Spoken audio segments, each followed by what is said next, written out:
आज हम MA final के सैद्धांतिक प्रश्न पत्र 6th इसके एक महत्वपूर्ण विषय मन और संगीत या अंग्रेज़ी में कहें माइंड एंड म्यूज़िक, इस विषय पर चर्चा करेंगे। मैं डॉक्टर RM शर्मा, सह आचार्य संगीत। जब मन और संगीत पर हम विचार करते हैं तो पहले यह बात दिमाग में आती है कि मन की परिभाषा आखिर क्या है। अंग्रेज़ी में मन को माइंड कहते हैं, जिसका अर्थ हमें शब्दकोश में कई अर्थों में प्राप्त होते हैं, जैसे स्मरण शक्ति, लक्ष्य, ध्येय, चित्त लगाना, ध्यान देना, याद करना। इंग्लिश में भी हम कई बार बोलते हैं mind your own business, never mind, at low mind, to the one mind, to call to mind, to make up one's mind इत्यादि। भारतीय मनोविज्ञान में मानव व्यवहार पर नहीं बल्कि मानव मन पर विशेष रूप से विचार किया गया है तथा मनस शब्द का प्रयोग यंत्र के रूप में किया गया है। भाषा की दृष्टि से मनस का अर्थ मन, हृदय, समझ, प्रत्यक्ष, ज्ञान, प्रज्ञा आदि के अर्थ में लिया गया है। अनेक साहित्यिक रचनाओं में मन शब्द को सोच विचार, कल्पना, प्रत्यक्ष योजना, प्रयोजन, अभिप्राय, संकल्प, कामना, इच्छा, रुचि, विचार विमर्श आदि के अर्थों में प्रयोग हुआ है। भारतीय मनोविज्ञान के अनुसार अवधान मन का विशेष लक्षण है तथा उनके अनुसार मन की निम्नलिखित अवस्थाएं बतलाई गई हैं।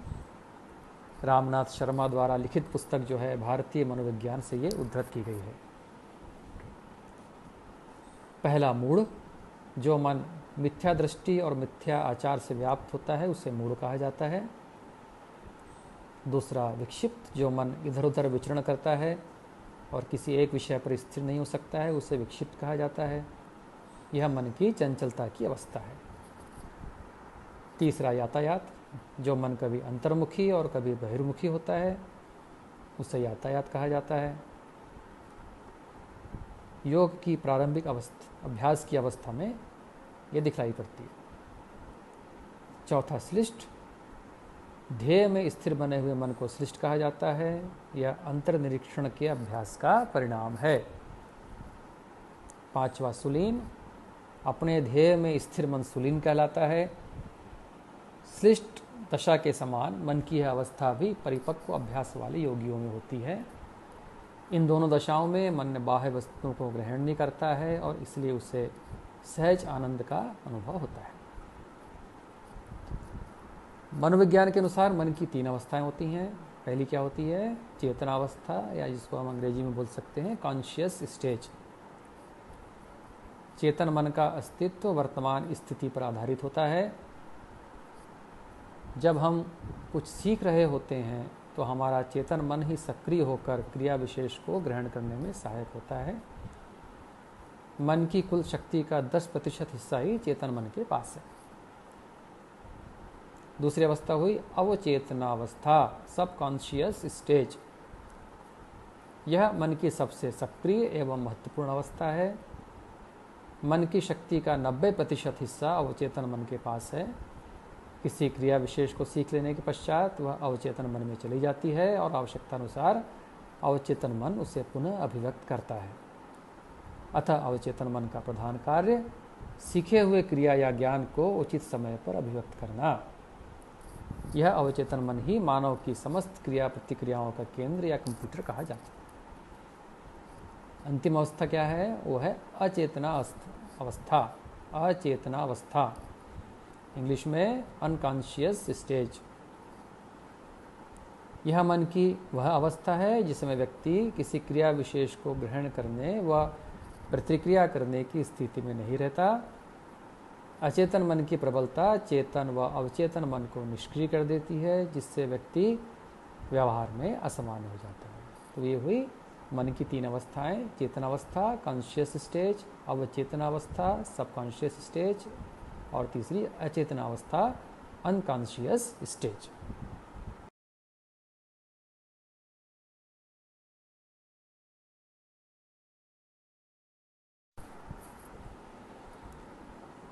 कला को मन की अभिव्यक्ति कहा जाए या शारीरिक प्रतिबद्धता की स्वीकारोक्ति अथवा कंडीशन्ड शारीरिक क्रिया कहें, इस विषय में कुछ धारणाएं इस प्रकार हैं। पहला है पारस्परिक प्रतिक्रियावाद। इसके अनुसार मन और शरीर दो भिन्न पदार्थ हैं, किंतु मन तथा शरीर दोनों एक दूसरे पर प्रभाव डालते हैं।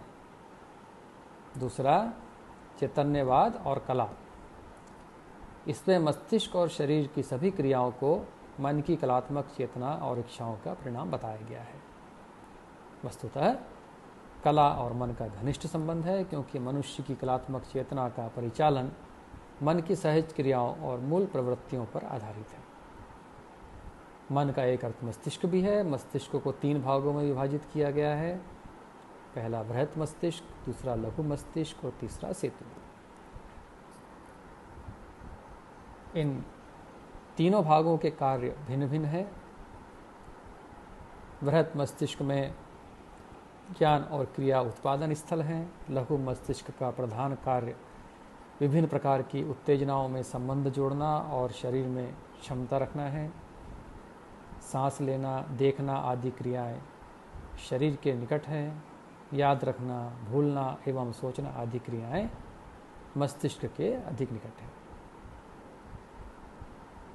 कई पाश्चात्य विचारकों ने एक्ट ऑफ रिस्पांस की 3 अवस्थाएं मानी हैं, जैसे एड्रियन, पेनीफील्ड, फल्चोन, पॉप और कॉब ने।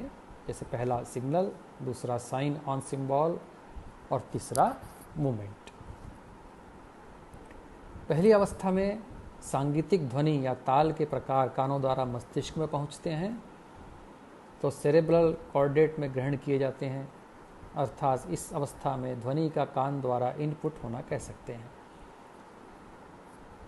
जब वह सांगीतिक ध्वनि मस्तिष्क में पहुंचती है तो उसको पहचान लिया जाता है, जिसे प्रत्यक्षीकरण कहते हैं। इस क्रिया में 2 चीज़ें महत्वपूर्ण भाग होती हैं। पहला स्मृति, जो किसी समय सीखे हुए राग जो अवचेतन मन में इकट्ठे हो जाते हैं उस ध्वनि का एकीकरण हो जाता है।